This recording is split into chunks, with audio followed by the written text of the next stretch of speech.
Okay, just sticking on identity, you mentioned a minute ago for the time being.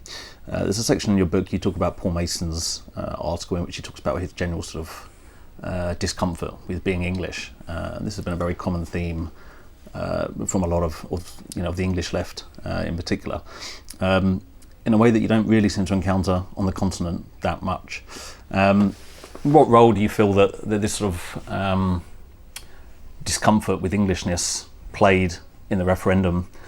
And I suppose if the British left had a more European attitude to national identity, do you think the result would possibly have been different?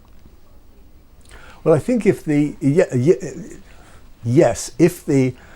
British left, and that would have meant a very large section of the British people, the Labour Party, had felt comfortable with being English, I think we would still be inside the European Union, just as the Scots and Londoners and the Irish feel comfortable inside the European Union. Not that they're not very critical of it, but that they can share sovereignty without feeling shame and without feeling an existential sense that they've been reduced to serfs or second-rate people. Sovereignty is something you share. We live in an absolutist sovereignty monarchical system in which, somehow we haven't got that language of sharing. And where it comes down to the English aspect of this is the very peculiar and in some ways once very advantageous nature of Englishness. So Paul Mason, who you mentioned, whom I criticise, and who I generally think is an absolute wonder. He's a real thinker on the left. He's original. He writes very well. He's very clear. His argument about network against hierarchy in his book Post-Capitalism is one that I think is very forcefully and well made. And he's a general columnist I always read and attend to. But he wrote this column saying, "I am an English person, but I don't want to be English. I don't regard myself as politically English. And my identity is in my language. The English language is the world language. That's good enough for me." Well, of course, the English language is, if you're an American or a Canadian or a Jamaican, the English language is also your world language, or if you're a middle-class Indian, but you still have a nationality. So what is it that about the being English which allows you to say such an extraordinary thing? And one answer to this, which does go back to the language and Shakespeare and so on, is that England was, and there's quite a lot of work has been done on this, the first nation. It was the prime mover in terms of being a European nation, consciously stuff, which then developed both the legal system, the imperial system, and then the Industrial Revolution.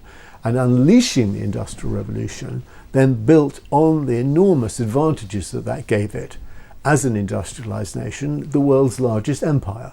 And the other nations, from China to the United States, to France, to Germany, to Russia, found themselves having to forge their nationness, forge themselves as nations against not just English, but in the first place, English power.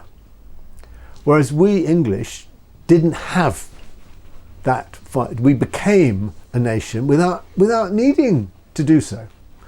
So English has always had this advantage. We were, if you like, the Google, if you want to, of search engines, right? We created search, if you see what I mean. We created what it meant to be a nation. And then we absorbed Scotland. Scotland had a bash at being its own imperial country, lost its fortune in Darien in the Panama Isthmus, and then they, partly with bribery, but we absorbed. We already conquered Wales.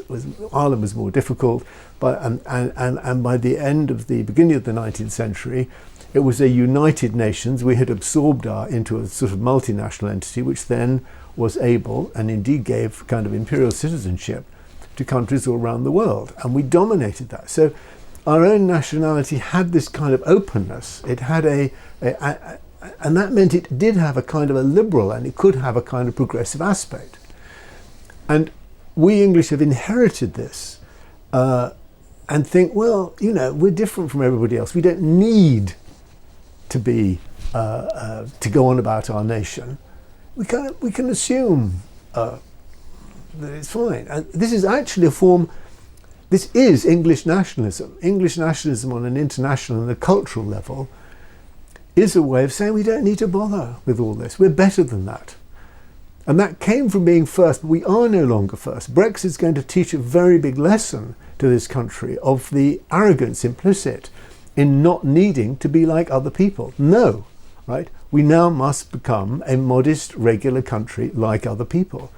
And embracing, saying to, and this is what I say to Paul Mason, becoming English is a way of becoming democratic. It's a way of becoming a real part of the world. But it's very, very painful. It's very difficult. And there was this moment with the Olympics when, with the opening ceremony, with Danny Boyle's opening ceremony, where Britishness was being redefined as no longer imperial, but it was about the NHS, and it was about gay kissing, and it was about the World Wide Web, and it was about being very inclusive and being open and very modern, and solidarity, and therefore it was trying to forge a kind of British nationalism, Anglo-British nationalism of a very progressive kind. Brexit has rolled that back. Britishness is now our precious union, is dominating. Britishness is now Brexitness. That's what Brexit has done. And this is no longer acceptable. It won't be acceptable to the Scots in the long run. It clearly won't be acceptable to the Irish in the long run, or even in the medium term.